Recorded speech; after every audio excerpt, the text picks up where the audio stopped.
Today we remember that freedom is not free. We have to work at it, nurture it, protect it, and even sacrifice for it.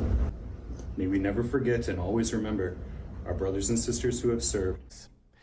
That is Alex Preddy right there. That's his voice. That's video of him before he was gunned down in Minneapolis. He was at a VA hospital paying tribute to his final service to a patient. A salute for somebody who died who had served our country.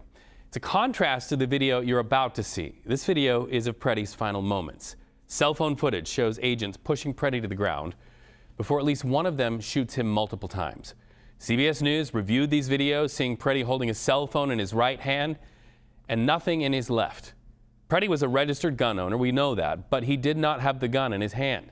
An officer had already taken that gun where it was holstered on Preddy's waist, right before another officer pulled the fatal trigger. Shut it down! Shut it down! Shut it down!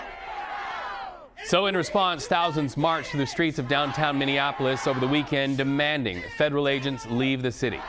Meanwhile, local and federal officials see what happened with much different interpretations.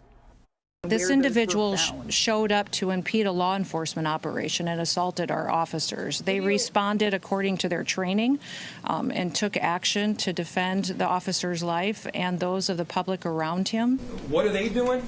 They're not investigating the person that killed our citizens. They're investigating us. This is political retaliation. This is about a political narrative, and that narrative is making people less safe. This is an inflection point, America. If we cannot all agree that the smearing of an American citizen and besmirching everything they stood for and asking us not to believe what we saw, I don't know what else to tell you. This has to be the moment. Someone has to be accountable. So let's go live to Minneapolis, where these arguments, these voices are being heard so loudly. CBS News correspondent Lana Zak is there. So Lana, we know you're watching it all in real time where you are. Today, federal judges are going to hear two separate cases related to the ongoing surge of these immigration officers in Minnesota. One of those cases is happening right now. What can you tell us about it?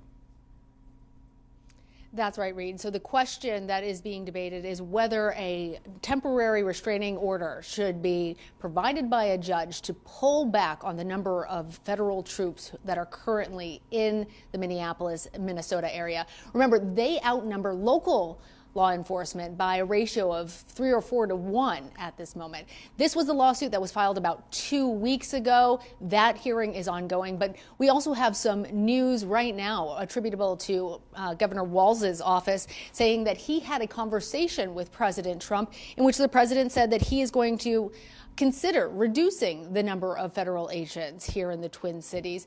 In that call, we understand, according to Walz's office at least, that the president agreed that he would talk to the Department of Homeland Security about allowing the Minnesota Bureau of Criminal Apprehensions to be part of that investigation. That's what the other lawsuit and court hearing is about today.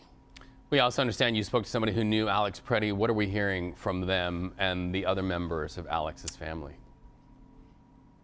Yeah, I spoke with a friend of his from when he was a college student, and on the question of whether he was a domestic terrorist, his friends Robert said, that's ridiculous. There's no way that this is the person who served veterans as an ICU nurse at the VA hospital here, that, as he said, he would be proud to have his children grow up and be like Alex. And when I showed him a photo of his friend from back when they were at the University of Minnesota, he got choked up, and there was real emotion that mirrored what we've been hearing from his family, which is that he was a good man, and what is being said about him are lies, and they are worried that with Alex Preddy no longer here to be able to defend himself, they want to make sure that the public understands who he really was, which was somebody who believed in other people, who believed in democracy,